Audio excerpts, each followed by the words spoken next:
Ayan guys, oh. Plaza nire-repair.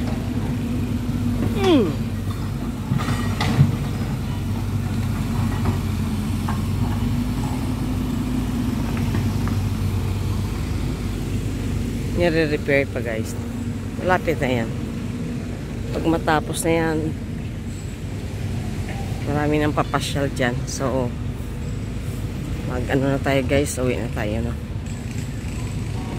Dito na tayo dadaan.